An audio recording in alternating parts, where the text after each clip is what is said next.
सर्वकार्येषु सर्वदा आपदामपहर्तारं दातारं सर्वसम्पदां लोकाभिरामं श्रीरामं भूयो भूयो नमाम्यहं मनोजवं मारुतवेगं प्रियं बुद्धिमतां वरिष्ठं वातात्मजं वानरयूतमुख्यं श्रीरामदूतं शरणं प्रपद्ये। आज रामनवमी उत्सवातला तिसरा दिवस आहे आणि हे तिसरं पुष्प मांडण्यासाठी रामाच्या मंदिरात मला ही संधी मिळाली, त्यासाठी सर्वप्रथम सर्व विश्वस्तांजली मनापासून आभार मानते। माझी खूप काही सेवा झालेली नाही आहे, 2 वर्ष झाली मी कीर्तन शिकण्याचा प्रयत्न करते आहे आणि आता कथा आणि प्रवचन या विषयाकडे वळून एक साधारण 1.5 वर्ष झालंय। तर माझा हा नवनवीन उपक्रम आहे आणि त्यातही खूप विशेष म्हणजे सर्वजण रामाच्या किंवा सीतेच्या किंवा समर्थांच्या अशाच कथा निवडतात, पण ह्या सर्वाची मोहम माहिती किंवा आपणही लहानपणापासून काही ऐकलेलं आहे, वाचलेलं आहे, तर ते सर्वांच्या वाणीत असतं, कानात असतं, मनात असतं की नाही हे आपल्याला माहिती आहे।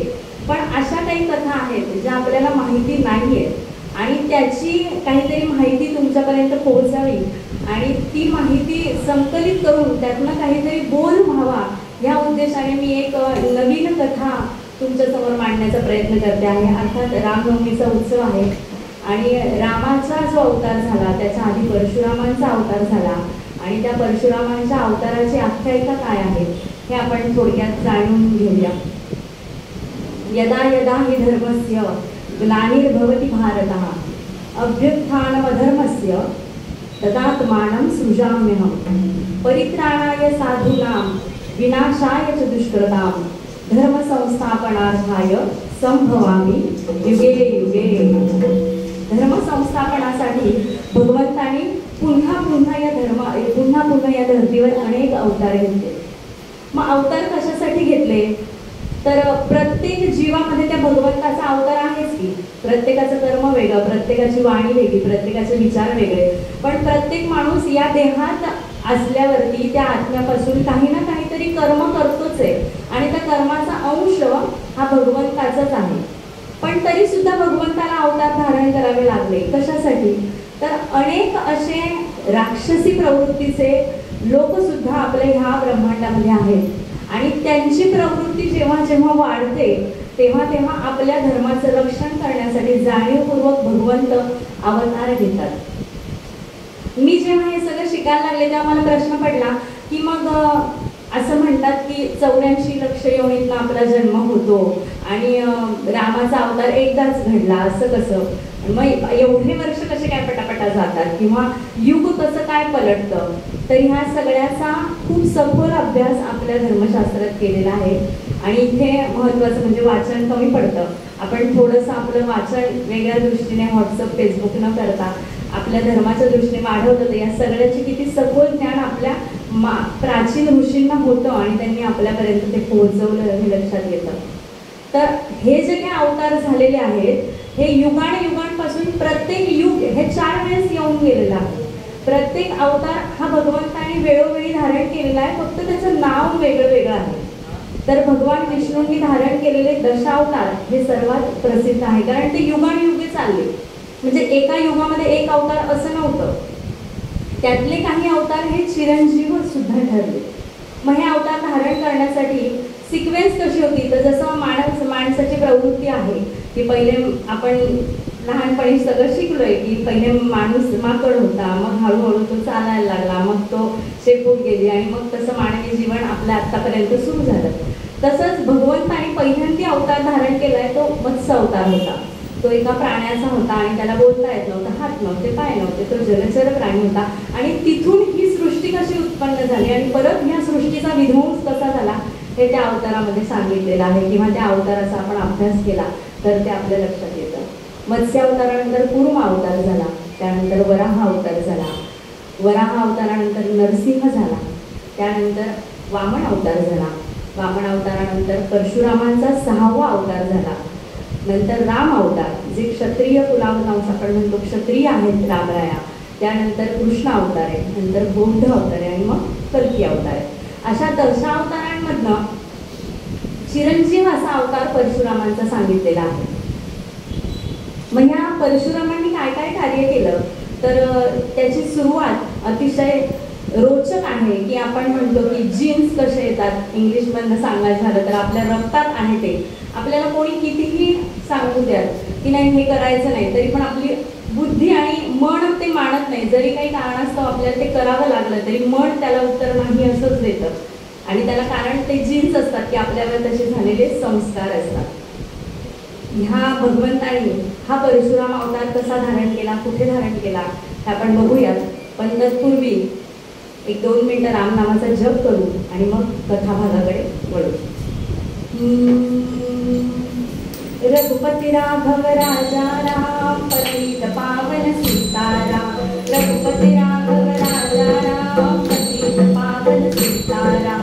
रघुपती राघव राजा राम, पतित पावन सीताराम. रघुपती राघव राजा राम, पतित पावन सीताराम. रघुपती राघव राजा राम, पतित पावन सीताराम.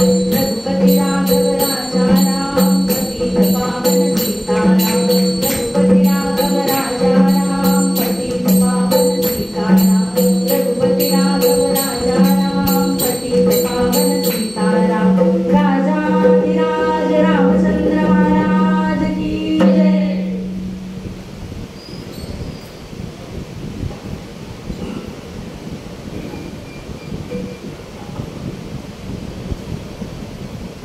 जय श्रीराम.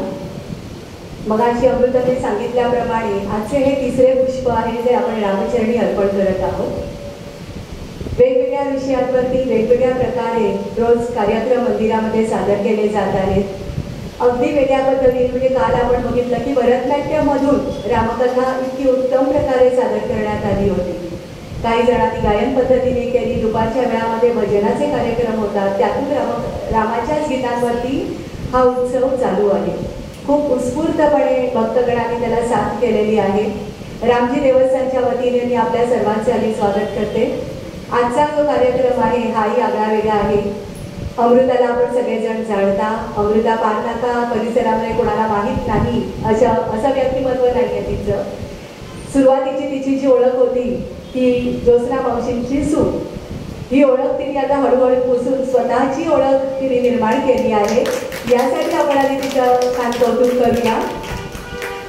देवस्थानाच्या सगळ्या उपक्रमामध्ये अगदी हिरेरीने सहभाग असतो तिचा. कॅटरिंगच्या सहभागामध्ये सासूबाईंना मदत करते ती. परंतु तिचा परिचयही आपण थोडासा औपचारिकपणे करूया. तिचं शिक्षण B.Com झालेलं आहे.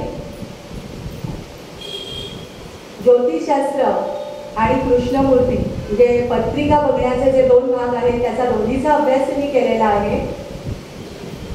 नक्षत्र ज्योतिषतज्ञ आणि त्यानंतर कृष्णमूर्ती मध्ये तिने MA केलेलं आहे मुंबई विद्यापीठातून. कीर्तनाचं प्रशिक्षण वासुदेव व बुरसे यांच्याकडे गेली 2 वर्ष घेत आहे. कथा, प्रवचन, आख्यान यांचा अभ्यास आणि Bhishma school of Indian knowledge system या माध्यमातून घेत आहे ती. सध्या कथाकार अभ्यास वर्ग या माध्यमातून श्रीयुत चारुदत्त आपलेबुवा यांच्याकडे रामकथा, भागवत कथा, अवतार कथा, ऐतिहासिक कथा अशा वेगवेगळ्या विषयांवरती ती प्रशिक्षण घेत आहे. त्यांच्या कुटुंबामध्ये आपण म्हणूया की सगळेच वेगवेगळ्या पद्धतीने आपलं कर्तृत्व सादर करतात. छोटासा मुलगा राघव याने तबल्याची साथ केली आणि तो आता आईच्या कीर्तनामध्ये साथीदार म्हणून चांगला तयार होणार आहे. म्हणून त्याने आज श्रीगणेशा केला आहे. रामापूरकर सरांकडे तो तबला शिकतो. त्याने आता जास्त वेळ दवडत नाही. फक्त 2 उपक्रम जे राममंदिराने नवीन सुरू केले आहेत त्याची माहिती देते. राममंदिरामध्ये अभिषेकाचा एक नवा उपक्रम सुरू केला आहे. आपल्या घरामध्ये काही शुभकार्य घडलं असेल किंवा आपले वाढदिवस असतील तर त्या निमित्त आपण गाभाऱ्यामध्ये जाऊन स्वतः रामाचा अभिषेक करू शकता. तर त्यासाठी आपण व्यवस्थापक, पुजारी किंवा ज्योत्स्ना मावशींकडे संपर्क साधावा. हा उत्सव एकादशीपर्यंत आहे. एकादशीला पालखी सोहळा आहे. मोठ्या संख्येने आपण सर्वांनी पालखीला यावं. यावर्षी हनुमान जयंती साजरी केली जाणार आहे. त्या दिवशी संध्याकाळी गायनाचा कार्यक्रम आहे. आदिती लेले आणि अपर्णा लेले यांच्या गीतांचा कार्यक्रम आहे. त्यालाही आपण सर्वांनी मोठ्या संख्येने उपस्थित राहावं. धन्यवाद.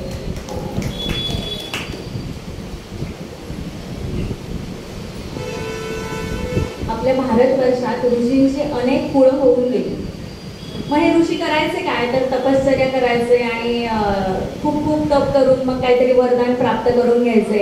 आणि मग वरदान म्हणजे काय तर असुरांचं एक वरदान मागण्याची एक थोडक्यात एक त्यांची पाया ठरलेला होता की मला अमर व्हायचंय. कारण त्यांचा सगळ्यात मोठा जो काही हे होता की ते जो काटा होता की आम्हाला अमृत मिळालं नाही आणि आम्ही अमर होऊ शकत नाही. म्हणून त्यांच्या मनामध्ये असणारी ती सल होती की आम्ही अमर होऊ शकत नाही म्हणून आम्ही तपश्चर्या करतो आणि तपश्चर्या करून देवांना प्राप्त करून त्यांच्याकडनं वरदान प्राप्त करून आम्ही अमर होतो.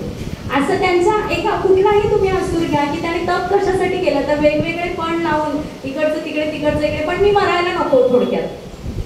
पण त्याच्यात नाही शिकण्यासारखं काय हे आम्हाला असं गुरुजी शिकवतात. नेहमी बुवा मला असं म्हणतात की त्याच्यात नाही काय शिकायचंय तर त्यांच्यात जिद्द किती होती.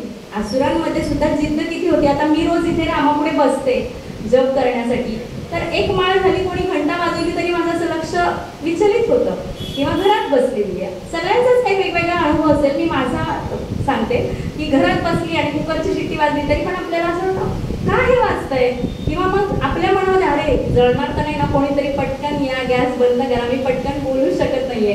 तर इतकं सामर्थ्य त्या असुरांमध्ये होतं की ते कितीतरी युग तप करायचे. कशासाठी तर काहीतरी प्राप्त करून घेण्यासाठी. आणि आपल्याला काही हवंय म्हणून आपण देवाजवळ जातोय तर हे सुद्धा करायला आपलं मन तेवढं समर्थ नाहीये. आपली उपासना तेवढी लागत नाही. तर ती प्रत्येकाने वाढवली पाहिजे आणि ती वाढवली तर आपलं सामर्थ्य निश्चित वाढेल आणि काय चुकीचं आहे आणि काय बरोबर आहे हे आपल्याला नक्की लक्षात येईल. तर अशा या अनेक ऋषींनी आपल्या भारतभूमीवरती काय काय कार्य केलं तर ते वेगवेगळ्या प्रकारचे तप करून वेगवेगळी शास्त्रविद्या, शस्त्रविद्या, वेदविद्या, कृषीविद्या, धन्वंतरी विद्या, वैद्यक विद्या अशा अनेक विद्या त्यांनी आत्मसात केल्या आणि समाज प्रबोधनाचं काम की समाजाचं संवर्धन करण्याचं काम त्या ऋषीमुनींनी केलं. रामायणातलं सांगायचं झालं तर अगस्ती ऋषी आहेत, विश्वामित्र आहेत, अत्री आहेत, कश्यप ऋषी आहेत. त्यांनी काय काय केलं तर विमान संहिता तेव्हाची आत्ता सुद्धा मॅनस्कॉपीमध्ये अवेलेबल आहे. आपल्या तिथे ती जपून ठेवलेल्या आहेत त्या गोष्टी की विमान संहिता आहे. त्याच्यानंतर शस्त्र संहिता आहे. वेगवेगळ्या शस्त्रांची निर्मिती कशी करायची आणि मग ती राजांना शिकवली कशी जायची की राजांनी हे शस्त्र कसं वापरायचं हे अस्त्र कसं वापरायचं हे ते ऋषीमुनी राजांना शिकवून द्यायचे. म्हणूनच खूपशा राजांची जी मुलं आहेत ती त्या ऋषींकडे शिकण्यासाठी जायची की त्यांचं एक योग्य वय झालं की ते ऋषी त्यांच्यापर्यंत पोहोचायचे आणि तुझा हा मुलगा मला देऊन टाक. आपल्याला रामरायाचंच माहिती की मी तुझे मुलं घेण्यासाठी आलो आहोत. तो म्हणतो नाही बाबा. रामाच्या वेळी नाही तू माझं सगळं अस्त्र घेऊन जा, शस्त्र घेऊन जा, सगळं सैन्य घेऊन जा पण माझा मुलगाच का पाहिजे. तर त्याला पुढे कसं राज्य करायचंय याचं शिक्षण त्याला इथे माझ्या आश्रमात राहूनच मिळू शकतं म्हणून त्याला तिथे घेऊन जायचं. तर अशा या ऋषींच्या कुळातले भृगु ऋषींच्या कुळातले रुचक नावाचे एक ऋषी होते. त्या ऋषींचं तप सामर्थ्य खूप होतं आणि ते सर्व तप सामर्थ्य त्यांचं जे काही त्यांनी आत्मसात केलेलं ज्ञान आणि त्यांनी समाज संवर्धनासाठी केलेलं कार्य हे तिथल्या गादीराजांच्या कानावरती गेलं. गादीराजे म्हणजे तिथले खूप प्रतिष्ठित असं साम्राज्यवंत राजे होते. अफाट असं सैन्य होतं आणि गादीराजांनी त्या ऋषींना पाचारण केलं की तुम्ही जरा राजवाड्यामध्ये या, मला तुमच्याशी काहीतरी हितगुज करायचंय. आणि बोलता बोलता बोलता थोडीशी राजा म्हटलं की थोडीशी गची बाधा असते आणि मग त्या गच्या बाधेमधूनच राजांनी त्यांना विचारलं की तुमचं कसं काय असतं, असं कसं काय तुम्ही करू शकता सामर्थ्याने एखाद्या शस्त्र निर्मिती वगैरे. आणि खूपशी अशी थोडक्यात आत्ताच्या भाषेत सांगायचं तर मुलाखत घेतल्यावरती रुचक ऋषींना त्यांनी प्रश्न केला आणि त्यांची परीक्षा बघण्याच्या दृष्टीने त्यांना एक योजना सांगितली की मला ना श्यामकर्णी असणारे शुभ्र असे 400 अश्व हवे आहेत. 400 अश्व म्हणजे राजाच्या दृष्टीने सर्वसामान्य गोष्ट होती. त्यात ते शुभ्र वर्ण पाहिजे, म्हणजे पांढऱ्या रंगाचे पाने पाहिजे ते घोडे, आणि त्यांचे कान मात्र श्यामकर्णी हवे, म्हणजे पूर्ण घोडा पांढरा आणि कान फक्त काळे पाहिजे. असे 400 घोडे मला उद्यापर्यंत हवे. तर ह्या समस्येचं निराकरण तुम्ही करू शकता का? रुचक ऋषींनी 2 मिनिटं त्यांच्याकडे बघितलं आणि त्यांच्या लक्षात आलं की ह्याचं म्हणणं काय आहे, राजांचं आपल्यासाठीचं म्हणणं काय आहे. आणि त्यांनी तत्क्षणी हो म्हणून सांगितलं आणि झालं. पुढच्या काही तासातच असे आशिया खंडातले त्या कुठल्या प्रदेशामध्ये फक्त पांढरे घोडे आणि काळे कान असणारे ते आहेत, तिथून त्या ऋषींनी ते तिथून मागवले आणि राजाच्या राजवाड्यासमोर उभे केले. राजा म्हणाला, अरे तुम्ही तर फक्त इथेच बसलेले आहात, नाही मला खरं वाटत की तुम्ही घोडे आणले. नाही चला राजा, असं म्हणून राजांना घेऊन गेले बाहेर आणि दाखवलं तर खरंच त्याच्या राजवाड्याच्या बाहेर 400 अश्व उभे होते. आणि हे सगळं सामर्थ्य बघून त्या गादीराजांची मुलगी सत्यवती ही रुचक ऋषींच्या खूप अशा प्रेमात पडली थोडक्यात. आणि तिने हट्ट धरला गादीराजांकडे की मला या ऋषींशीच विवाह करायचा आहे. आणि त्यांचं तपसामर्थ्य थोडक्यात राजांच्या लक्षात आलं होतं, म्हणून रुचक ऋषींचा आणि गादीराजांची मुलगी सत्यवती यांचा विवाह करून देण्यात आला. आणि त्यानंतर या गादीराजांनी तिथून संन्यास स्वीकारला की तिथून आता आपण आपलं वानप्रस्थाश्रमाला जावं बाबा. आणि तेव्हा त्यांच्या लक्षात आलं की आपल्या राज्याला सीमा आहेत, पण ऋषींच्या तपस्वी माणसाच्या राज्याच्या सीमा नाहीत. त्याच्या राज्याच्या सीमा या अफाट आहेत. आणि मग त्यांनी तिथून वानप्रस्थाश्रमाला सुरुवात केली आणि सत्यवतीचा संसार इकडे आश्रमामध्ये सुरू झाला. कुठे राजाची लेक आणि कुठे आश्रम असा तिचा तो संसार सुरू झाला. आणि त्यानंतर ह्या ऋषींना जमदग्नी नावाची पुत्रप्राप्ती झाली. मग आता हे जमदग्नी तर सर्वांना नावाने माहिती आहे, कोणी थोडंसं जरी रागवलं आपल्या समोर तरी काय जमदग्नीचा अवतार धारण केलायस असं आपण पटकन म्हणून जातो. पण जमदग्नी ऋषी हे कशामुळे असे झाले तर त्यांचं अतिशय तपोभूत असं आयुष्य होतं. पण क्षात्र तेज आणि ब्राह्मतेज एकत्र असल्यामुळे त्या क्षत्रिय कुलाचा जो काही त्यांच्यावरती प्रघात होता सत्यवती राणीचा, त्यामुळे त्यांचा क्रोध आणावर होता. असं आहे की राजाला जर रागच नाही आला तर पुढे कसं, ठीक आहे येताय का या, किती मारताय मारा. असा राजा आपण बघितलेला आहे की यायचं तर आमचं काय म्हणणं नाही, इकडे मारला की इकडे पण मारा. असा राजा नसावा. म्हणून राजामध्ये ते गुण असले पाहिजेत की त्याला राग आला पाहिजे की आपल्या सीमेमध्ये काहीतरी घडतंय आणि ते न घडण्यासाठी आपण काहीतरी केलं पाहिजे. अशा राजाची ती सत्यवती कन्या. आणि जमदग्नी ऋषी हे तर रुचक ऋषींचे मुलं, त्यामुळे ती तपस्वीपणा पण त्यांच्यात होता आणि रागीटपणा पण त्यांच्यात होता. आणि जेवढा त्या अग्नीचा वास त्यांच्या जवळ होता, कारण त्यांचं ते आण्विक कर्म इतक्या पटीने जास्त होतं की त्याचा प्रभाव त्यांच्यावरती राग या स्वरूपात आतमध्ये साठवला गेला होता. आणि मग तो कधी कधी असा पटकन बाहेर येत असे, आपण म्हणतो ना की अचानक. म्हणून त्यामुळे ह्या ऋषींच्या सानिध्यातही कोणी येत नसेल. काही ऋषी होते की जे खूप सौम्य होते आणि त्या सौम्य ऋषींच्या वाटेला जर कोणी गेलं तर नाही आमच्याकडे जमदग्नी ऋषी येतात बरं असं म्हटलं की सगळे शांत थोडक्यात. तर अशा या जमदग्नी ऋषींना 5 मुलं झाली. कशी तर रेणू नगरीचा जो रेणू राजा होता त्याची मुलगी रेणुका, तिच्याशी त्याचा विवाह संपन्न झाला. जमदग्नी आणि रेणुका या दोघांना 4 मुलं झाली. आणि त्यानंतर 5वा मुलगा म्हणजे परशुराम. अर्थात त्यांचं नाव पहिले परशुराम नव्हतं, त्यांचं पहिलं नाव रामचंद्रच होतं. आणि त्यानंतर ते परशुराम कसं झालं हे आपण पुढे आख्यानात ऐकूया. तर अशा या रामांना म्हणजे रामचंद्रांना 5व्या वर्षी उपनयन संस्कार करण्यात आला आणि कश्यप ऋषींच्या आश्रमामध्ये त्यांची पाठवणी केली गेली. आपलं मूल आपल्या घरात पाहिजे ते शिकत नाही आणि शिकण्यासाठी त्याला दुसरीकडेच पाठवावं लागतं. म्हणजे आई वडील समाजाबरोबर आपल्याला काय करायचंय आणि समाज काय करू देत नाही याची जाणीव सुद्धा त्याला ते घर सोडल्यावरती येते. आणि म्हणून तो गुरुगृही गेला आणि परशुरामांनी तिथे त्यांचं अध्ययन सुरू केलं. अध्ययन झाल्यावरती परशुरामांचं तपसामर्थ्य इतकं वाढत गेलं की ते भगवान दत्तात्रेयांचे आणि शंकराचे निस्सीम भक्त झाले. शंकराच्या सानिध्यात जाऊन कैलास पर्वतावर त्यांनी खूप मोठी तपश्चर्या केली आणि त्यानंतर परशु नावाचं अस्त्र धारण केलं. हे परशु धारण केल्यानंतर परत ते तपश्चर्याला बसले आणि शंकरांनी त्यांचं शिवधनुष्य त्यांना भेट म्हणून दिलं. ही खूप साधी गोष्ट नाहीये, पण त्या परशुरामांनी दिलेलं शिवधनुष्य, परशुरामांनी जे घेतलेलं होतं शिवधनुष्य शंकरांकडनं, ते कशाच्या बळावर घेतलं होतं? ही तप सामर्थ्यही खूप मोठं होतं. असे हे परशुराम जेव्हा युद्धाला जायचंय तर त्यांचं ते धनुष्य बघूनच अर्धी लोक मागच्या मागे पळून जायचे. कित्येक ऋषींच्या आश्रमाचं संरक्षण करावं, कित्येक देवी देवतांना त्यांच्यासाठीचे जे कर्म आहेत ते परशुरामांनी करून द्यावे आणि प्रत्येकाच्या कामी उपयोगी पडावं असं परशुरामांचं चरित्र आहे.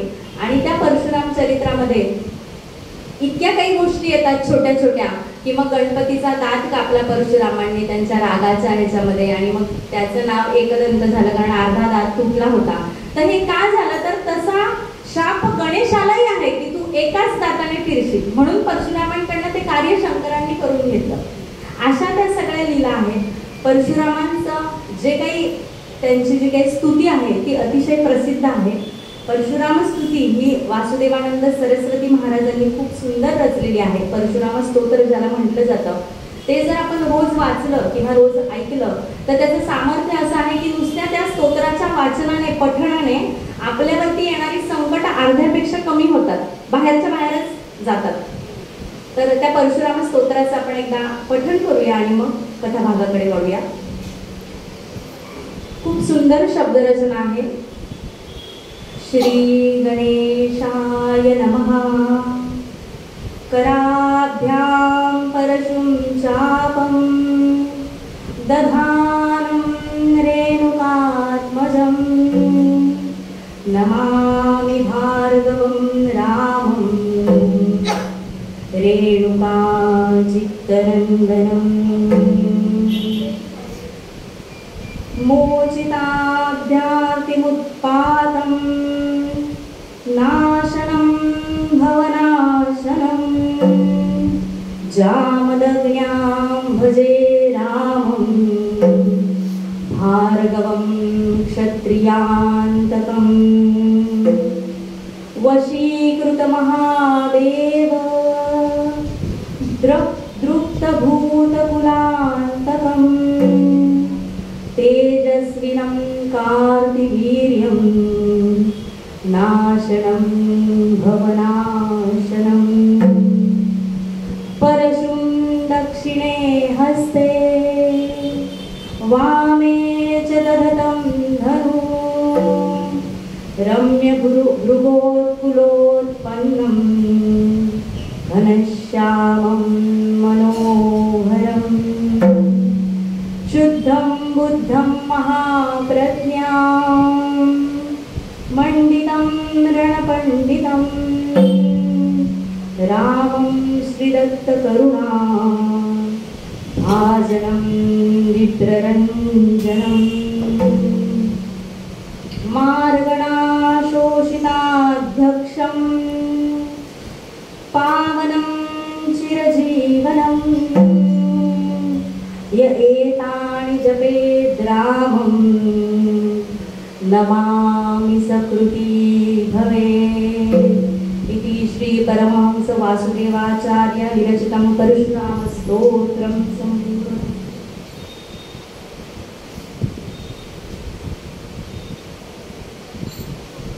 असे जमदग्नी आणि रेणुका माता यांचा संसार पुढे सुरू झाला आणि जमदग्नी ऋषींच्या आश्रमात 5 मुलं जन्माला आली. परशुरामांसहित त्यांचं पालन पोषण संगोपन होऊ लागलं. परशुरामांचे जे मोठे 4 भाऊ होते ते पण अतिशय तपस्वी आणि तेजस्वी होते. आज्ञाधारक असे होते की माता पित्याच्या आज्ञेचं पालन करून समाज संवर्धनाचं काम कसं करायचं याच्यात निपुण होते. 4ही जण 4ही वेगवेगळ्या क्षेत्रामध्ये निपुण होते आणि परशुराम हे सगळ्यांचं आवडतं. आपण म्हणतो ना की आमच्या घरात एक शेंडेफळ आहे, तसं परशुराम हे सगळ्यात लहान असल्यामुळे सगळ्यात लाडकं असं घरातलं व्यक्तिमत्व होतं.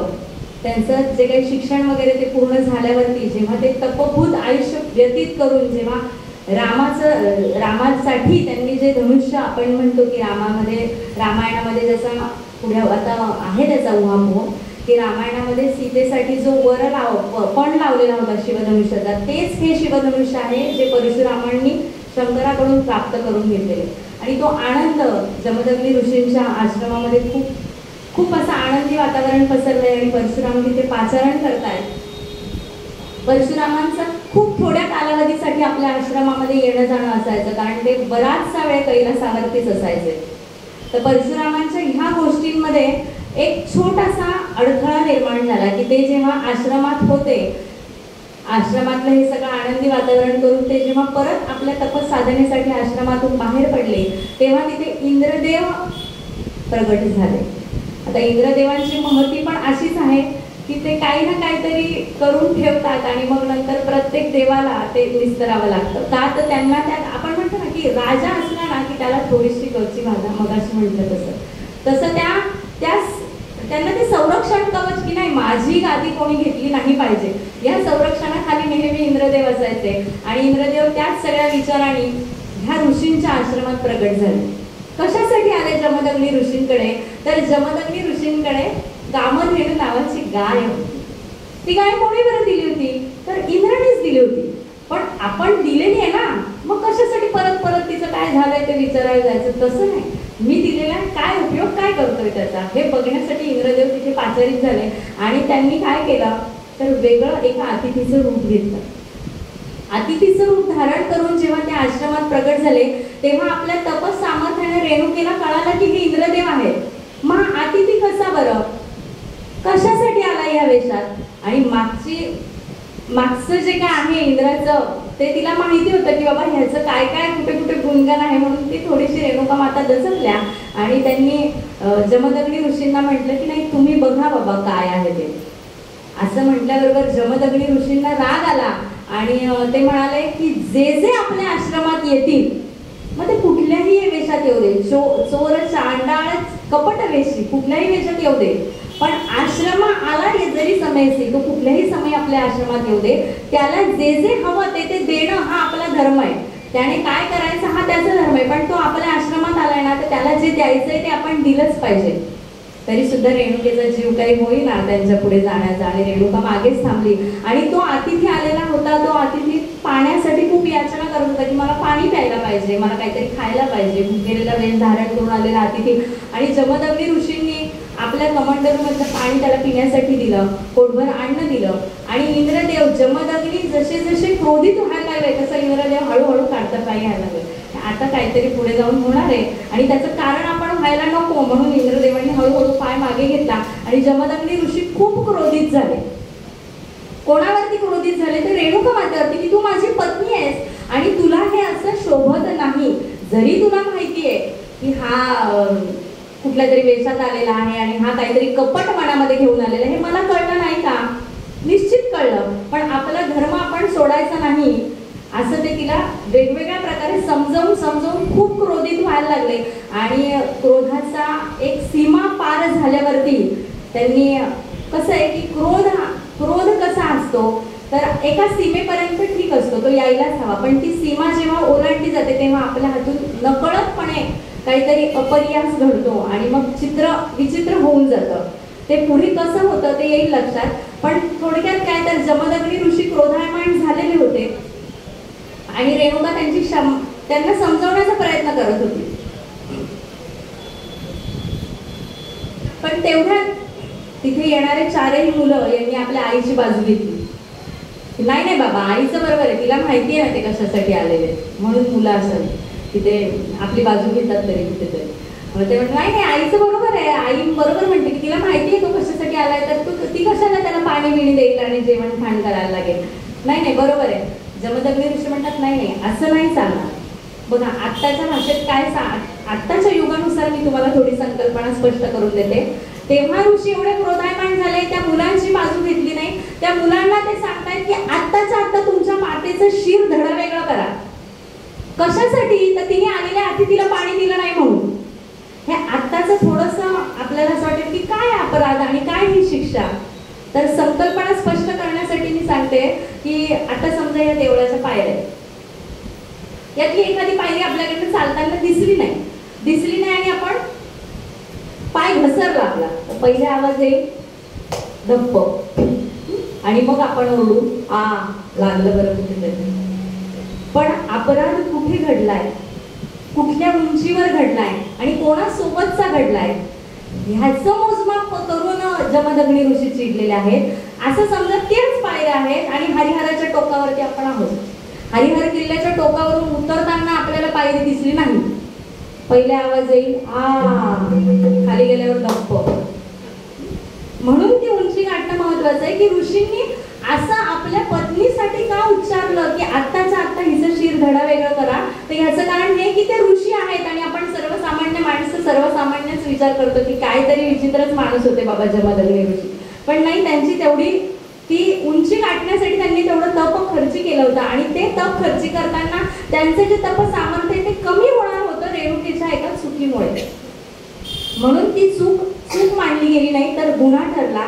आणि चारही ऋषींची मुलं नाही म्हणतायत की जैसा पिता तैशीच माता. मुलं म्हणतायत अहो तुम्ही जसे आहात माझे तात तशीच माझी आई आहे, मी तुम्हाला मारू शकेल का? नाही ना, मग मी माझ्या आईला कसं मारू? आणि हा सगळा संवाद जो आहे तो ऐकताच परशुरामांनी आश्रमामध्ये प्रवेश केला. आपण गेल्यावरती असं का बरं झालं?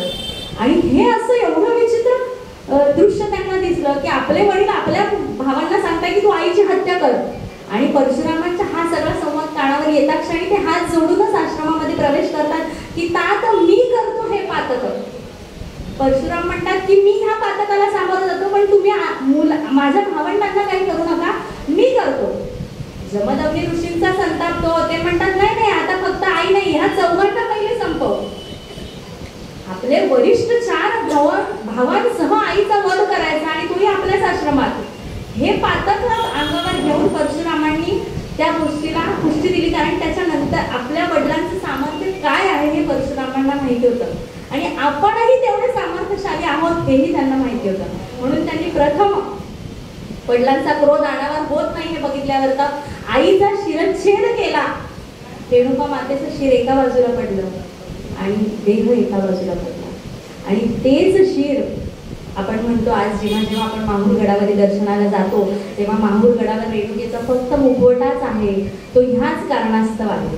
आणि हा अपराध केल्यानंतर परशुरामांनी आपल्या भावांना मारलं नाही तोपर्यंत जमदग्नी ऋषींनी हातात पाणी घेतलं आणि भावांना शाप दिला की तुम्ही आत्ताच्या आत्ता प्रेतावस्थेत जाल.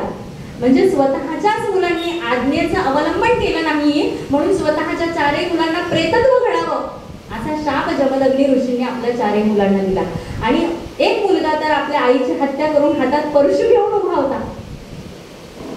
हे सगळं चित्र इतकं हृदयद्रावक आपल्याला आत्ता ऐकताना वाटतंय, पण ह्या सगळ्या गोष्टी रामायणामध्ये बालकांडामध्ये नमूद आहेत. त्यातली एक ओवी ऐकताना सुद्धा डोळ्यात पाणी येतं कारण आपण तितक्या त्या रसामध्ये खरोखर अमृत रसासारखं न्हावून जातो. आता ही अगदी सर्वसामान्य भाषा आहे जी मी तुम्हाला सांगते, पण त्या कांडामध्ये तुम्ही अवश्य त्या गोष्टींचा अभ्यास करा की इतकं सुंदर वर्णन केलेलं आहे की परशुरामांनी आपल्या आई वडिलांचं आज्ञेचं पालन कसं केलं. आणि नंतर परशुराम ते रुधिर परशुमधनं गळत आहे, आईचं रक्त त्या परशुमधनं थेंब थेंब गळत आहे आणि परशुराम जमदग्नी ऋषींच्या पायावरती लोटांगण घालतायत की तात मी तुमच्या आज्ञेचा अवलंबन करण्यासाठी हा अपराध केला, पण मला याच्या प्रित्यर्थ एक वरदान द्या. जसा शाप देऊ शकतात तसं वरदानही देऊ शकतात. मग जमदग्नी ऋषींकडे परशुरामांनी वरदान मागितलं आणि तथास्तु म्हणून परशुरामांना वरदान मिळालं. काय बरं वरदान? वरदान असं की तुला जे हवं ते माग परशुरामा. आत्ताच्या आत्ता माझ्या 4ही भावांना आईला जिवंत करा आणि त्याची स्मृती देखील त्यांच्यात राहू देऊ नका असं परशुराम म्हणतात की त्यांना स्मृतीतही ते आठवू नये की मी माझ्या आईचा वध केला आणि माझ्या भावांनी ते बघितलं, किंवा माझ्याही स्मृतीत ते राहू नये आणि माझ्या भावांच्याही स्मृतीत राहू नये. कारण ती स्मृती जी आहे ना ती आपण म्हणतो ना की ती सारखी आपण ज्या गोष्टी आठवायच्या नाहीत म्हटल्या ना त्याच सारख्या आठवतात. असं सकाळी ठेवा बरं की नाही मला आठवण करा बरं, गोळी ठेवली मी फ्रीजवर, मला 4 वाजता घ्यायची, ती दुसऱ्या दिवशी पण आठवणार नाही की आपण फ्रीजवर गोळी ठेवली. पण ज्या गोष्टी आठवायच्या नाहीत की हिनी ना मला मागच्या वर्षी रामनवमीत असं सांगितलं होतं बरं, फार माझा अपमान केला, ते सारखं रोज पण आठवेल की या बाईने माझा अपमान केला. असं न आठवणार म्हणून परशुरामांनी अगदी श्रुती स्मृतीने आपल्या वडिलांकडे हे वरदान मागितलं की माझी आई पहिले जिवंत करा.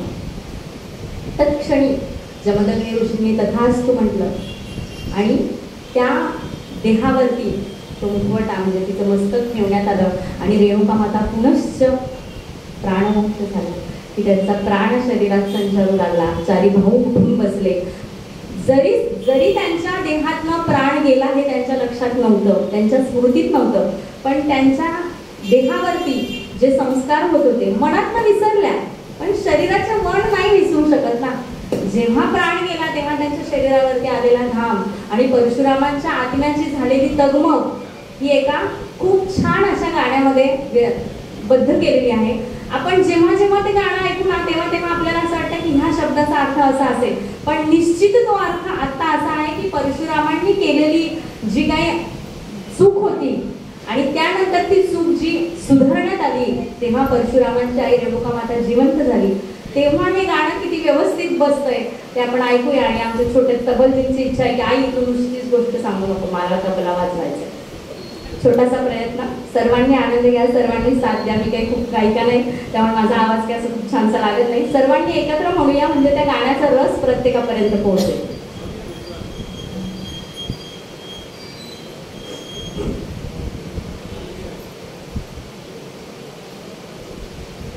परशुरामांची आई जेव्हा परत जिवंत झाली रेणुका माता, तेव्हा परशुराम आक्रमण करून म्हणतायत की माझी आई ही फक्त माझीच आई नाहीये, ती जगातल्या प्रत्येक आत्म्याची आई आहे.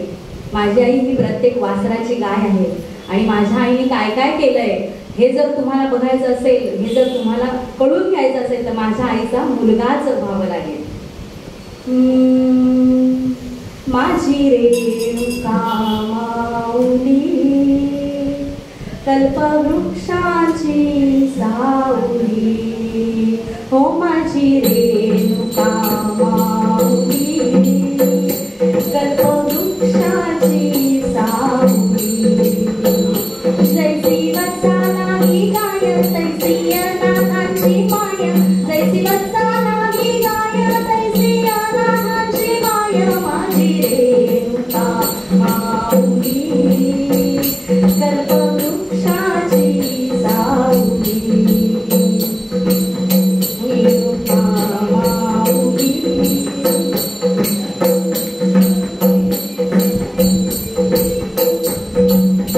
खाली बैसा घे आराम, खाली बैसा घे आराम, मुखावरती आला घाम, मुखावरती आला घाम. विष्णुदास आदराने वारा खाली पदराने, विष्णुदास आदराने वारा खाली पदराने, माझी रेणुका माऊली कल्पवृक्षाची सावली, हो माझी रेणुका माऊली कल्पवृक्षाची सावली, कल्पवृक्षाची सावली, कल्पवृक्षाची सावली.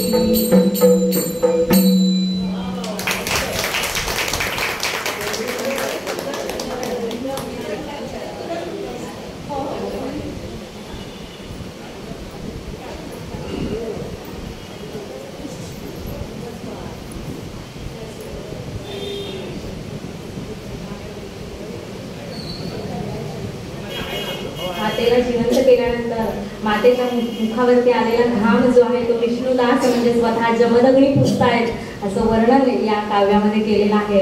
अर्थात आपण जेव्हा जेव्हा गाणं ऐकतो तेव्हा तेव्हा वेगळ्या वेगळ्या गोष्टी आपल्याला समोर येताना दिसतात की खरंच आई दुष्टांच्या संहारासाठी धावून गेली म्हणून तिच्या चेहऱ्यावर घाम आलाय. तर प्रत्येक ठिकाणी ह्या गोष्टी सखलच बसतात, कारण देवांनी तेवढे अवतार पदोपदी घेतलेले आहेत आणि संरक्षण केलेलं आहे. हा महत्वाचा मुद्दा. हे सगळं झाल्यानंतर जरी त्यांच्या भावांना आठवत नाहीये की त्यांचा वध झालेला आहे, आईला आठवत नाहीये की तिला मारण्यात आलं होतं, पण परशुरामांच्या मात्र स्मृतीत आहे की आपल्या हातून पातक घडलेलं आहे. आपण आपल्या आईसाठी परशु हातात उचललं आणि त्या पापक क्षालनासाठी पुनश्च परशुराम आश्रमाबाहेर पडले आणि शंकराची अगणित अशी उपासना तप त्यांनी सुरू केलं. आणि हे तप सुरू असताना शंकराच्या कैलास पर्वतावरती तप सुरू आहे. भगवान शंकरांच्या सानिध्यामध्ये परशुराम बसलेले आहेत. आणि इकडे जेव्हा जेव्हा जसं परशुरामांना आठवायचं तसं तसं जमदग्नी ऋषींना पण आठवायचं की आपल्या क्रोधामुळे आपला अपराध घडला खरा, हा क्रोध कुठेतरी ठेवायला पाहिजे. मग त्यांनी स्वतःशीच एक खूणगाठ बांधली की हा क्रोध मला सोडून द्यायचा आहे, तर मी काय करू. आपल्याला साधं आपण म्हणतो ना की खोटं बोलायचं नाही, साधा सोपा सगळे सगळे कीर्तनकार, सगळे प्रवचनकार, सगळ्या चांगल्या गोष्टींमधली, पुस्तकांमधली सगळ्या चांगल्या गोष्टींमध्ये सगळ्यात पहिली गोष्ट काय आहे की सत्य वागा आणि सत्य बोला. पण आपला तेवढा संकल्प पण आपण दरवर्षी करावा लागतो, दर दिवसाला तो मोडतो. तर जमदग्नी ऋषींनी संकल्प केला की मला हा क्रोध सोडायचा आहे. आणि म्हणून जमदग्नी ऋषी सुद्धा तपाला बसलेले आहेत की आपल्यातला हा क्रोध निघून गेला पाहिजे. आणि जमदग्नी ऋषींचं तप सामर्थ्याने त्यांचं तप एवढं वाढलं आणि एका क्षणी तो क्रोध त्यांच्या समोर येऊन उभा राहिला. षडरिपू असं म्हणतात, ज्याच्यामध्ये सहा रिपू आहेत माणसाच्या, प्रत्येक माणसाच्या आयुष्यामध्ये. काम, क्रोध, लोभ, मोह, मद आणि मत्सर. त्यातला राग सोडायचा आहे, तर तो राग सोडायचा म्हणून त्यांनी तप केला आणि तोच स्वतःच समोर येऊन उभा राहिला. मी तुला सोडून कुठेही जाऊ शकत नाही, मी तुझ्या आत्म्याजवळच राहणार. जमदग्नी म्हणतात असं नाही ना, मला सोडायचं आहे, काय करू. मला सोडलं तर दुसरा कुठला तरी देह दे. एखादं भूत कसं असतं, आपण कधी कधी भूताच्या गोष्टी ऐकलेल्या असतात लहानपणी. एकाच्या मानगुटीवरनं सोडलं की दुसऱ्याच्या मानगुटीवर जाऊन बसतं. तसं तो क्रोध नावाचा भूतच आहे. आणि ते म्हणतं की जर तू मला तुझ्या शरीरापासून वेगळं केलं तर मला दुसरं शरीर दे, मग मी त्याला जाऊन चिटकेल. पण मी असा फिरू नाही शकत कुठे. आला का प्रश्न आता. जमदग्नी ऋषी विचार करतायत की कोणाजवळ द्यावा. आणि हे तर परत आणखी महापाप की माझा क्रोध मी कोणाला तरी द्यायचा. जिथे जिथे चिंता वाटते ना, तिथे तिथे चित्ताच्या जवळचीच माणसं उपयोगी पडतात. म्हणून माणसांना आपला मुलगा, आपली मुलगी खूप जवळची असतात नाही, ते आपल्या चित्तात काय चाललंय ना ते ओळखू शकतात. तसं त्यांच्या चित्तात जे चाललं होतं ते परशुरामांना स्मरण झालं. आणि परशुराम तत्क्षणी आश्रमात प्रगट झाले आणि क्रोधाजवळ उभं राहून म्हणतायत की तू माझ्यात समाविष्ट हो, तुला दुसरा देव पाहिजे ना, माझ्याजवळ ये. असं म्हटल्याबरोबर जमदग्नी ऋषी म्हणतात की नाही रामा, असं नको करू. नाही का, तुम्हाला ह्याची अडचण होते ना, मी तो स्वीकारतो आणि माझ्या तपाने मी त्याचं काय करायचं ते बघेन. असं नाही होत रामा. क्रोधच बोलता झाला. दोघांचं चालू होतं मी देणार, मी घेणार, मी देणार नाही असं चालू असताना क्रोध बोलायला लागला की मला तुम्ही एका व्यक्तीजवळ ठेवू शकतात. ती शक्ती आहे ना, त्याच्याजवळ तुम्ही मला ठेवू शकतात. नारायणाच्या पदाच्या नखात मी राहतो. म्हणून असं म्हणतात की यावेळेस नख काढून, म्हणजे प्रत्येक गोष्टीला आपल्यामध्ये कारण आहेत बरं का, सायंटिफिकली पण आहेत आणि पौराणिक दृष्टीने पण आहेत की नखामध्ये क्रोध वास करत असतो, म्हणून तो अवेळी टाकायचा नाही, नाही तर डबल वाढतो. तर नारायणाच्या पायाच्या नखात मी वास करतो, तुम्ही मला नारायणाच्या पायाजवळ सोडा, असं क्रोधाने स्वतः सांगितल्यावरती परशुराम म्हणाले ठीक आहे. आणि क्रोधाचा जो अग्नी आहे तो परशुरामांनी तिथे वडिलांच्या समोर बसून गेला. तेव्हापासून परशुराम जमदग्नीपेक्षा जास्त क्रोधित झाले आणि जमदग्नी ऋषी शांत झाले. आणि या जमदग्नी ऋषींच्या शांततेचा वेगळाच एक परिणाम बघायला मिळाला. आणि परशुरामांचा एक वेगळा परिणाम बघायला मिळाला, कारण ते कसे क्रोधित होतात हेही पुढे आहे. तर जमदग्नी ऋषींचा क्रोध शांत झाला, ते तपस्वी ठरले, तपस्वी झाले. आणि त्या क्रोध नसलेल्या जमदग्नी ऋषींच्या आश्रमात पुन्हा एकदा एक स्वारी आली. इंद्राची नव्हती बरं. कार्तिवीर्य नावाचा एक राजा होऊन गेला. त्या कार्तिवीर्य राजाला असं वरदान होतं की सहस्र बाहू तुला असतील. सहस्र बाहू म्हणजे काय, खूप सारे हात घेऊन फिरायचं वगैरे असं नाही, ते पिक्चरायझेशन असतं, आपल्याला तसं दाखवतात. पण एक हात तुटला की परत हात येईल, परत तोडला की परत येईल, परत तोडला की परत येईल. परिणामी त्या राजाला इतका ग झाला, इतका गची बाधा झाली की त्याला असं वाटायला लागलं की आपण अमरच आहोत, आपल्याला आता कोणीही काहीही करू शकत नाही. आणि त्या गादीवरची ही सिद्धता त्यांनी परत प्रत्यार लावली आणि ती गची बाधा घेऊन तो जमदग्नी ऋषींच्या आश्रमात आला की आता जमदग्नी ऋषी तापट पण नाहीयेत, रागिष्ट पण नाहीयेत, आपण जर त्यांच्याजवळ काही मागितलं तर ते आपल्याला निश्चित देतील. असं म्हणून तो आश्रमात प्रवेश केला. कशासाठी, तर कामधेनूसाठी. आपल्या मनातला हा जो काम आहे ना, तो कधीही माणसाला शांत बसू देत नाही. आता एखादी गोष्ट केली, ती पूर्ण झाली की लगेच पुढची असते. नाही नाही, मला केलंच पाहिजे. अरे नाही, विश्व थांबणार तुझ्यामुळे. बस जरा आसन टाकून देवाच्या सानिध्यात. तू एखादी गोष्ट केली नाही म्हणून ती कायमची राहणार नाही. तुझ्या जागी दुसरा कोणीतरी उभा राहून ती करणारच आहे. पण आपलं मन त्याला मानत नाही. तसा ह्या राजामधला ग आणि मनातला म जागा झाला आणि तो हे सगळं करायला प्रवृत्त करू लागला. जमदग्नी ऋषींच्या आश्रमात कार्तिवीर्य राजा येऊन म्हणतोय की मला ना तुमच्याकडे जेवण करायचंय. रेणुका माता आता सावध, कारण राजाच होता तो, सैन्यासह आला होता. आणि रेणुका मातेने आपल्या जमदग्नी ऋषींना सांगितलं ठीक आहे, त्याची इच्छा आहे ना जेवण करण्याची, आपण इच्छा भोजन देऊ. इच्छा भोजन म्हणजे आत्ताच्या बायकोची इच्छा ते नवऱ्याचं भोजन. बायकोची इच्छा असेल, स्वयंपाक करणाऱ्या व्यक्तीची इच्छा असेल तेच भोजन ताटात वाढलं जाईल. तिथला इच्छा भोजनाचा प्रसंग वेगळा आहे आणि तर्क पण वेगळा आहे. तिथे खाणाऱ्याची जी इच्छा आहे ते भोजन तुला दिलं जाईल. मग कार्तिवीर्य म्हणतात हे कसं काय शक्य, म्हणजे ते सोंग घेऊन आला होता ना की मला माहितीच नाही मग तुमच्याकडे काम देतो, हे कसं काय शक्य आहे की तुम्ही मला इच्छा भोजन द्यायला. माझ्याकडे दशलक्ष सेना घेऊन आलेलो आहे मी, प्रत्येकाचं इच्छा भोजन कसं करणार. जमदग्नी ऋषी अतिशय शांत झालेले होते आणि त्यांनी त्याला आपल्या गोठ्यात नेला आणि ती कामधेनू दाखवली. ही कामधेनू मला इंद्राने मला वरदान म्हणून दिलेली आहे की ह्याचं पालन पोषण तुम्ही करा, संगोपन तुम्ही करा आणि ह्याचं जे काय आहे ते तुम्हीच बघा कामधेनूचं. ही कामधेनू ना ही तुझ्या सगळ्या इच्छा पूर्ण करेल, फक्त रेणुका मातेने हिला आदेश दिला पाहिजे. झालं, त्याने बघितली कामधेनू, त्यांनी घेऊन जायची हे त्याच्या मनात. पण पहिले इच्छा भोजन तर करू. दशलक्ष सेनेला रेणुका मातेने कामधेनू तर्फे इच्छा भोजनाचा पूर्ण प्रवास संपूर्ण झाला. खाणं बसणं पान बीन सगळं व्यवस्थित छान, ताक बीक पान बीन सगळी व्यवस्था प्रत्येकाची लागली आणि कार्तिवीर्याने मागणी केली, जमदग्नी ऋषी तुम्ही मला काय द्याल. ऋषी म्हणाले मी तुला कशासाठी काय देऊ, तू इच्छा भोजन मागितलं ते मी दिलं, आता मी तुला काय देऊ आणि कशासाठी देऊ. कशासाठी नाही, पण माझी इच्छा म्हणून द्या की मला ही तुमची कामधेनू हवी आहे. असं आहे की आता मला म्हटलं की मला तुझी ही गोष्ट हवी आहे, घेऊन मी काय बघेन, व्यक्ती बघेन की तुला हवी आहे ती व्यक्ती कोण आहे आणि मग ती मी तुला देईन.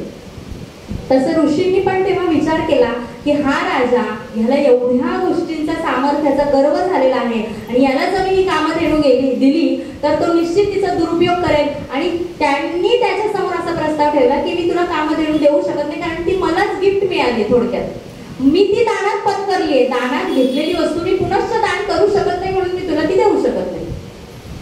त्यांच्या त्या वाक्याने कार्तिवीर्य राजा खूप संतापला आणि त्याने रात्रीतून ती कामधेनू पळवून नेण्याचा प्रयत्न केला.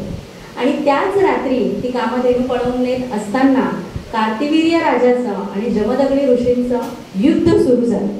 युद्ध कुठे तर आश्रमाच्या बाहेर.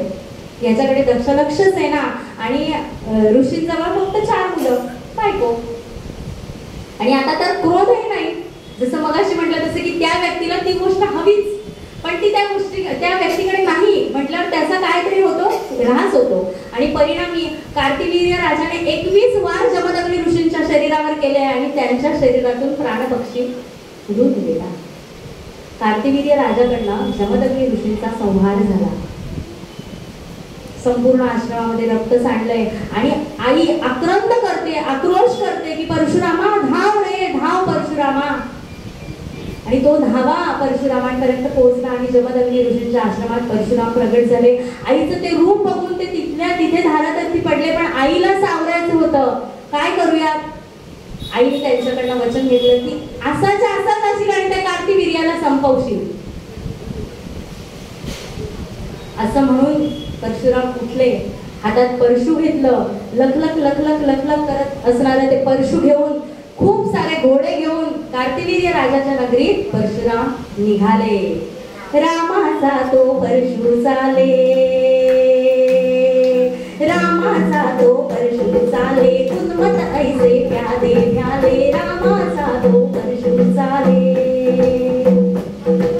नगरी नगरी नगरी चाले, रामाचा तो परशु चाले. नगरी नगरी दौडत घोडे, रामाचा मग परशु चाले.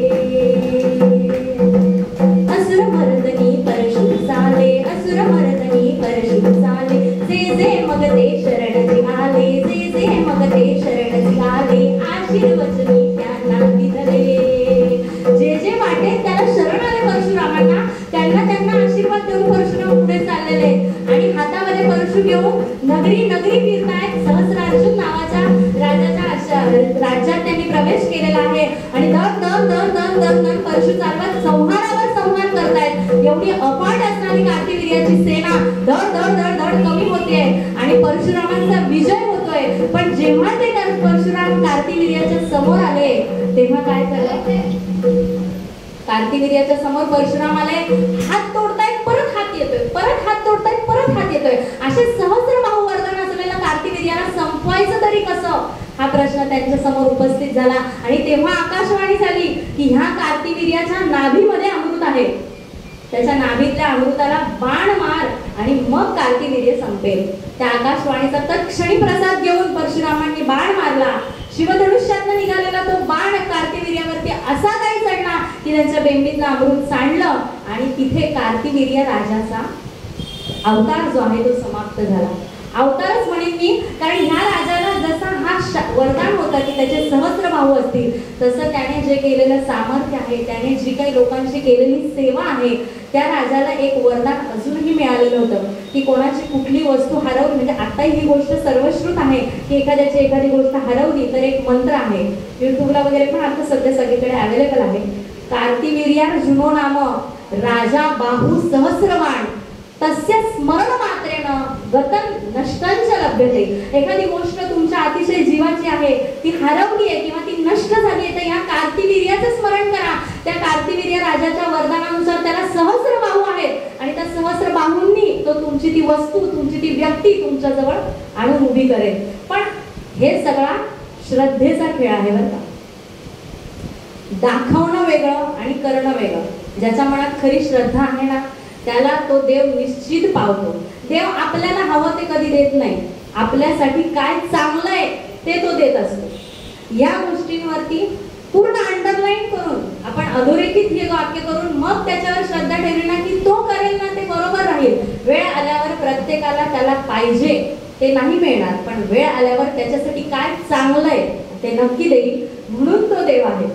अशा या कार्तिवीर्याचा संहार करून परशुराम परत आपल्या आश्रमामध्ये आले आणि आश्रमात आल्यानंतर परशुरामांनी आपल्या मातेला वंदन केलं आणि तिची इच्छा विचारली की आता काय करायचं पुढे.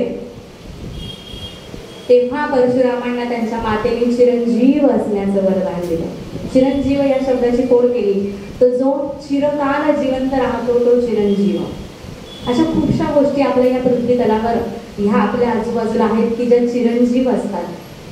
एखाद्याचे चांगले आशीर्वाद हे तुमच्या पिढ्याला चिरंजीव करतात. एखाद्याच्या आत्म्याचा लागलेला शाप तुमच्या पिढ्या बर्बाद करून टाकतात. याला म्हणतात चिरंजीव आशीर्वाद आणि चिरंजीव शाप सुद्धा. परशुरामांच्या आईने त्यांना, रेणुका मातेने त्यांना चिरंजीव असण्याचं वरदान दिलं आणि असंच वरदान अजूनही अवतारांमध्ये आहे. अश्वत्थामा बलिर्व्यासो हनुमांश विभीषणा. अश्वत्थामा जो महाभारतात होता, बली नावाचा राजा, व्यासगुरु, हनुमंत आणि परशुराम. अश्वत्थामा बलिर्व्यास हनुमांश विभीषणा कृपा परशुरामश्च सप्तैता चिरंजीविका. या 7 जणांना चिरंजीवितेचं वरदान प्राप्त आहे. परशुराम, जसं हनुमंताची भेट आपण सर्वांनी रामदासांच्या कथा अनेक ऐकलेल्या आहेत की रामदासांना हनुमंतांनी प्रत्यक्ष दर्शन दिलंय, तसंच परशुरामांच्या बाबतीत सुद्धा आहे की परशुराम चिरंजीव आहेत. याचे दाखले आता पुढे आहे, अजून वेळ 10 मिनिटं मी बोलणार आहे की परशुरामांनी चिरंजीव असल्याचे दाखले कुठे कुठे मिळतात आणि त्याचा आपण अभ्यास केला तर आपल्याला त्यातनं काय काय बोध होऊ शकतो. प्रथम परशुरामांच्या आईने त्यांना चिरंजीव असल्याचं वरदान दिलं, पण तरी सुद्धा सांगितलं की जरी तू सहस्रवाण राजाला, कार्तिवीर्य राजाला, सहस्रबाहू राजाला जरी ठार मारला असतील, संहार केला असेल, तरी एक राजा मेला तर त्याचे अनेक समर्थक खाली असतात. नुसता राजा संपवून उपयोग होत नाही.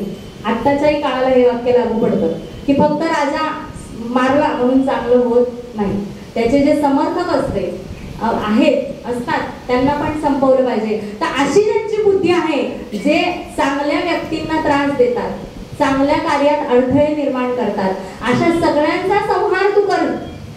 आणि ती रेणुका माता असतील, तिला त्रिकाल ज्ञान होतं आणि म्हणून तिने सांगितलं 21 वेळेस तुझी सृष्टी क्षत्रियांविना ठेवशील. असं वरदान आहे परशुरामांना तिने दिलं. मग आता आपण सर्वसामान्य म्हणजे ज्यांना बोटच उचलायचे ते अशाही बाबतीत बोट उचलतात. असं तसं तुम्ही काय सांगतात, हे सगळे काही ना काहीतरी मनाचे खेळ आहेत. असं जर परशुरामांनी 21 वेळेस क्षत्रिय या भूमीवरून नष्ट केले असते तर मग राम कसे काय जन्माला आले असते. राम पण क्षत्रियच होते. अगदी बरोबर, राम क्षत्रियच होते, पण ते त्या वंशातले नव्हते. कार्तिवीर्य राजाच्या वंशातले किंवा त्याच्या समर्थकातले जे जे क्षत्रिय पृथ्वी तलावर राहतील त्यांचा सगळ्यांचा तू विनाश कर असं वरदान रेणुकेने दिलं. आणि पुढची कित्येक युगयुग परशुराम फक्त हातात परशु घेऊन संहार करत होते आणि 21 वेळेस खरंच त्यांनी ही पृथ्वी निक्षत्रिय केली. असे क्षत्रिय या पृथ्वी तलावरून हटवले की जे ह्या पृथ्वी तलासाठी पोषक नव्हते थोडक्यात. आणि त्यानंतर अख्खी पृथ्वी परशुरामांनी जिंकली आणि ती पृथ्वी कश्यप ऋषींना हातात पाणी घेऊन दान केली. असा योद्धा कुठे सापडेल का? अख्ख्या पृथ्वीचा मालक जर मी झालोय तर मला पाहिजे ते करू शकतो ना. इंद्रापेक्षाही वरचं पद झालं, असुरांच्या राजापेक्षाही वरचं पद झालं, पण तरी सुद्धा परशुराम गर्विष्ठ झाले नाहीत. कारण क्षात्र तेजाबरोबर ब्राह्मतेज आत्म्यामध्ये नांदत होतं, ब्रह्मत्व आत्म्यात नांदत होतं. वेळोवेळी केलेली तपश्चर्या त्यांना ह्या गोष्टीची बाधा होऊ देत नव्हती. आणि अशा या परशुरामांनी जेव्हा ही पृथ्वी कश्यप ऋषींना दान केली तेव्हा कश्यप ऋषींचा त्यांचा संवाद रामायणामध्ये सुद्धा आहे तो असा की अरे परशुरामा, तू ही पृथ्वी मला इतका सहजासहजी दान केली, आता या पृथ्वीचा मालक तू राहिला नाहीस, आता तू राहशील कुठे? निशब्द झाले परशुराम. प्रश्नच अपेक्षित नव्हता की असं कसं काय, मी हा विचारच केला नाही की मी जर पृथ्वी दान केली तर मी राहील कुठे. तर क्षणी परशुरामांनी एक बाण मंत्रित केला आणि समुद्रावरती तो बाण सोडला आणि केरळ ते कोकण हा जो पट्टा आपल्याला आता दिसतो, केरळच्या टोकापासून ते कोकण किनाऱ्याची जी पट्टी आहे त्याला अपराण्य भूमी असं दुसरं नाव आहे. जगात सर्वात जास्त मंदिरं परशुरामांची त्याच पट्ट्यावर आहेत आणि ती सगळी मंदिरं चिरंजीव परशुरामांचे आहेत. की तुम्ही जर तिथे जाऊन आपल्यासारख्या एखाद्या सर्वसामान्य व्यक्तीने जरी काही 8 दिवस 10 दिवस 20 दिवस काही महिने तिथे जर तपश्चर्या केली ना तर ती पळाच जाते. कारण ती भूमी अपराण्य भूमी ही निर्माण केलेली आहे. त्या पृथ्वी एवढं सामर्थ्य होतं त्यांच्यामध्ये. परशुरामांचं सामर्थ्य अगणित आहे. आपण फक्त त्यांना ब्राह्मणांचे परशुराम आणि राम हे क्षत्रिय असं वाटण न करता जर त्यांना तसंच हवं असतं तर त्यांनी फक्त ब्राह्मण कुलाचाच उद्धार केला असता, पण तसं त्यांनी केलं नाही. पूर्ण क्षत्रिय कुलाचा विध्वंस त्यांनी केला नाही. जे जे समाजासाठी पोषक आहे ते त्यांनी त्यांचं संवर्धनच केलं. परशुरामांनी त्या गोष्टीला खतपाणीच घातलं की जे या सृष्टीसाठी चांगलं आहे. आपण काय करतो, आपण अभ्यास करत नाही. ह्याने इकडनं फॉरवर्ड केलं की आपण ते तिकडे फॉरवर्ड करतो, नाही हे बरोबर आहे असं कसं काय, असा विचार सुद्धा करत नाही. अहो एवढे तत्वज्ञानी ऋषीमुनी होते, ते एका बाणात कुठल्याही एका कुळाचा संहार नाही करणार आणि करत केलेलाही नाही याचे आपल्याकडे दाखलेही आहेत. तर अशा परशुरामांनी अपराण्य भूमी निर्माण केली आणि आज सुद्धा त्यांचं वास्तव्य तिथे आहे याची प्रचिती वेळोवेळी पदोपदी प्रत्येक भक्ताला येते. फक्त त्याच्यासाठी भक्त असावा लागतो. परशुरामांचं रूपच असं आहे. अग्रतम चतुर्वेदा पृष्ठतम सशरम धनु इदम ब्राह्म्यम इदम क्षात्रम शापादपि शरादपि. पुढून बघितलं तर तुम्हाला ब्राह्मणाचं तेज दिसेल. ब्राह्मणाचं तेज म्हणजे 4 वेद पुरुषार्थ त्याच्या तेजामध्ये झळकतायत. त्या परशुरामांना जर तुम्ही मागून बघितलं तर त्यांच्या पाठीवरती शर असणारं धनुष्य पेरलेलं आहे आणि ते कशासाठी, तर या पृथ्वीवर जे जे नको आहे त्याचा संहार करण्यासाठी. इदम ब्राह्म्यम इदम क्षात्रम. तुम्ही ब्रह्मतेज अभ्यासा किंवा क्षात्रतेज अभ्यासा. परशुरामांच्या दोन्ही तेजांचा प्रभाव असा असतो की जर तुम्ही चुकीचं कार्य केलेलं आहे, जर तुम्ही तुमच्या आत्म्याला, तुमच्या शरीराला, तुमच्या कर्तव्याला न शोभेल असं कार्य केलेलं आहे तर एक तर तुम्ही शापाने तरी मराल नाही तर शराने तरी मराल. शापादपि शरादपि दोन्हीही गोष्टी परशुरामांच्या हातात आहेत. असा हा परशुराम अवतार विष्णूंनी रामरायाचा आधी घेतला. तो चिरंजीव कसा, तर बघा आपली सर्वांना अगदी या छोट्या छोट्या मुलांना सुद्धा गोष्ट माहिती आहे की सीतेचं जेव्हा स्वयंवर चालू होतं तेव्हा ते धनुष्य पेरलेलं, मी मगाशी जसं पहिल्यांदाच सांगितलं की ते धनुष्य पेलण्याचा पण ठेवलेला होता. ही सगळी प्रकरणं झाल्यानंतर परशुराम जेव्हा तपभूत आयुष्य त्या कोकण किनारपट्टीवरती जगत होते, तेव्हाच राम अवतारा जन्माला आला, तेव्हाच सीता जन्माला आली. आणि मिथिला नगरीत परशुरामांचं पाचारण झालं हे मी मनाचं सांगत नाही. त्याच्यासाठी भावार्थ रामायणाचा संदर्भ घ्या, त्याच्यामध्ये या सगळ्या गोष्टी लिखित स्वरूपात उपलब्ध आहेत. आणि त्याच्यामध्ये लिहिलेल्यानुसार जनक राजाच्या नगरीमध्ये परशुराम प्रवेश करतात. जनक राजांनी त्यांचा आदर तिथ्थ केलेला आहे आणि त्यांना जनक राजांनी थांबण्याची विनंती केली की तुम्ही राजप्रसादात थांबा. आणि त्यांच्या पाठीवर असणारं शंकरांनी दिलेलं जे धनुष्य आहे ते पाठीवर घेतलेलं धनुष्य त्यांनी त्यांच्या प्रासादात ठेवलं जनक राजाच्या. आणि ते भोजनाचा आस्वाद घेण्यासाठी जनक राजाबरोबर गेले. जाऊन परत आले, जेवण वगैरे झालं आणि त्यानंतर विश्रांती घेऊन पहुडल्यानंतर परशुराम जेव्हा समोर येतात, अरे माझं धनुष्य कुठे, असा प्रश्न त्यांनी विचारल्यावर जनक राजा पण हापकले. धनुष्य कुठे आहे, इथेच होतं. आता जमदग्नी ऋषींचा क्रोध गेलेला आहे, पण परशुरामांचा क्रोध काही शांत झालेला नाही. ह्याच्यावरती एक टिंब द्या की अजून परशुरामांचा क्रोध शांत झालेला नाही. ते लगेच संतापले की माझं धनुष्य गेलं कुठे. तेवढ्यात 10-12 वर्षाची सीता जानकी एवढं मोठं विशाल महाकाय असणार ते शिवधनुष्य घोडा करत खेळत खेळत समोर आली आणि परशुरामांचा क्रोध तिथल्या तिथे गळून पडला. परशुराम म्हणतात ही महामाया आहे, ही माया आहे, ही मोह स्वरूप आहे आणि ही विष्णूचीच लक्ष्मी आहे. आणि म्हणून त्यांनी जनकाला हे आव्हान केलं की हे धनुष्य आता याच्या पुढे मी इथून हलवणार नाही, त्याला महामायेचा स्पर्श झालेला आहे, हे असंच ठेव आणि जेव्हा हिचा स्वयंवर करशील तेव्हा त्याचा पण असाच असला पाहिजे. ह्याला जो प्रत्यंचा चढवेल तोच या मायेचा विष्णू असेल.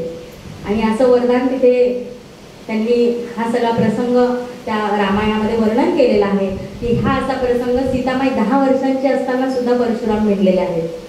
त्यानंतर परशुरामांचा क्रोध, जे वचन त्यांनी वडिलांना दिलं होतं की मी तो नारायणाच्या चरणी अर्पण करीन, तर ते वचन त्यांनी जेव्हा अयोध्येतनं सीतामाईला घेऊन जेव्हा रामराया आपल्या घरी निघालेले होते लग्न करून, तेव्हा परशुरामांची आणि रामाची भेट वर्णित आहे की रथातनं खाली उतरवून रामांना परशुरामांनी पहिले एक बाण असा हातात घेतलेला आहे की मला न विचारता तू जानकीला घेऊन जातोसच कसा, असं विचारल्यावर परशुरामांसमोर रामांनी सुद्धा हात जोडले की तुम्ही सांगाल तर जातो, नाही पहिले माझा क्रोध तुझ्या पायाशी अर्पण करू दे, असं म्हटल्यावरती परशुरामांनी आपला क्रोध रामरायाच्या चरणी त्या क्षणी तिथे अर्पण केलेला आहे.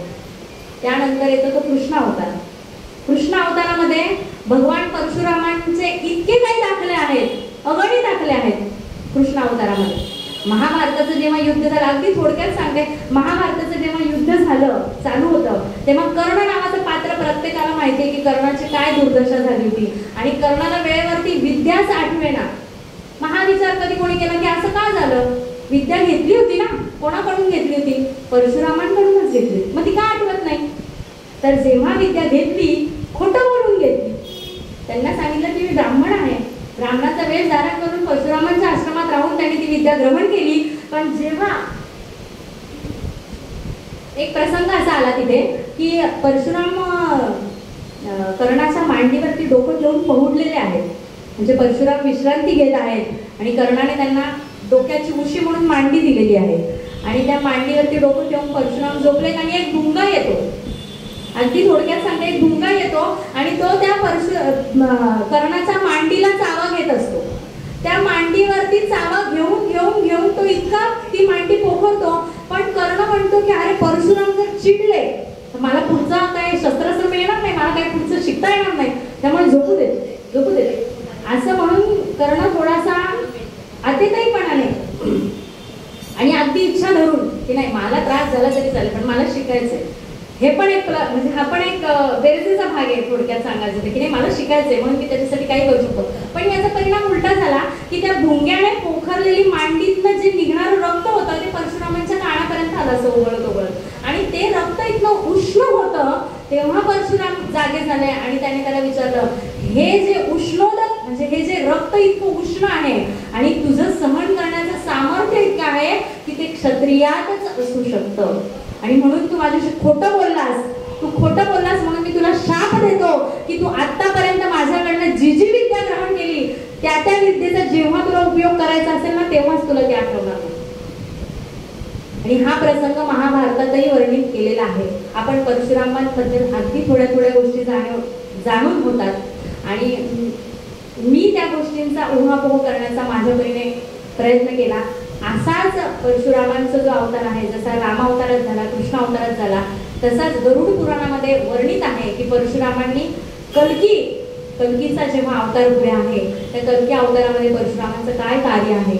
आजही असे अनेक भक्तगण आहेत ज्यांना रामाबरोबर परशुरामांचा अनुभव येतात. परशुरामांची जी कोणी श्रद्धापूर्वक या गोष्टी करतील, त्यांची भक्ती करतील, त्यांना वेगवेगळ्या गोष्टीमध्ये निपुणता प्राप्त होते. अशा या सर्व गोष्टी आहेत आपल्यापर्यंत पोहोचलेल्या. आणि त्यानंतर जसे परशुराम आहेत, ह्या परशुरामांनी पूर्ण कथा भागामध्ये शंकर, गुरुदत्त, आपले माता पिता आणि वरिष्ठ वर्ग याशिवाय कोणाचेही चरण स्पर्श केल्याचा उल्लेख शक्यतो पटकन आढळत नाही.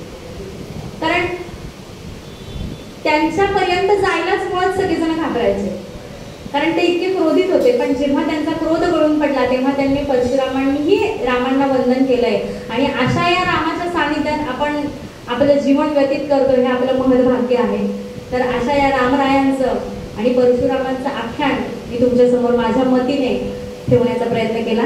झालेली चूक भूल माफ करा आणि जे काही चांगलं होतं ते तुमच्या सोबत घेऊन जा आणि सेवा करण्याची पुन्हा संधी द्या, हीच विनंती. आपला समारोप एक सुंदर अशा रामभजनाने करूया आणि इथेच विराम देऊया. अशाच दशावताराच्या कथांचाही अभ्यास मी केलाय.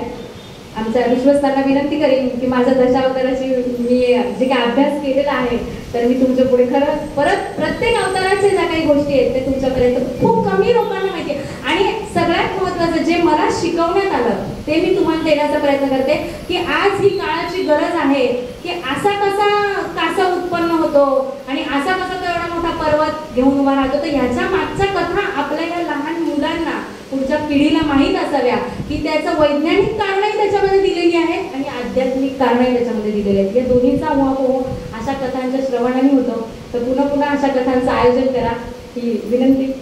झालेली सेवा गोड मानून घ्या. आपण रामाचं थोडं भजन करू, त्यानंतर आरती करू.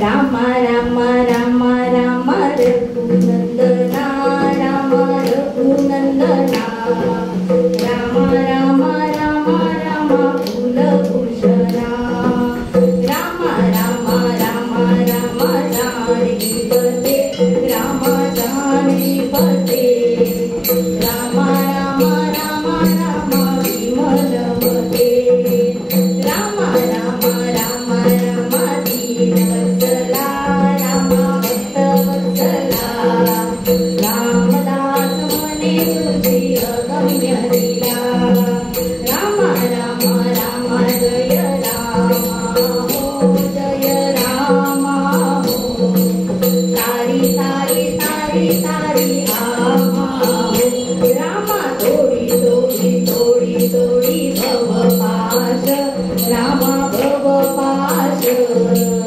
अनन्य शरण रामी रामदास, रामा रामा रामा रामा रामा दीनवत्सला, रामा भक्तवत्सला, रामदास म्हणे तुझी अगम्य लीला, राजाधिराज रामचंद्र महाराज की जय, महारुद्र हनुमान की जय, परशुराम भगवान की जय, जय जय रघुवीर समर्थ.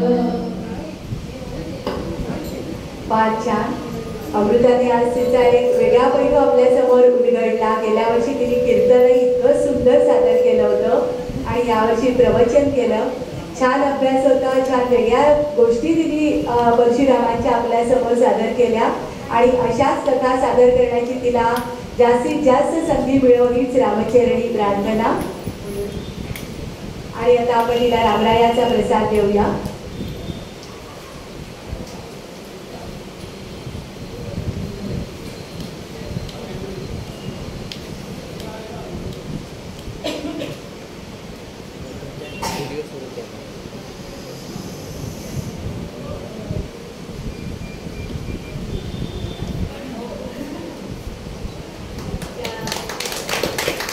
एक मिनिट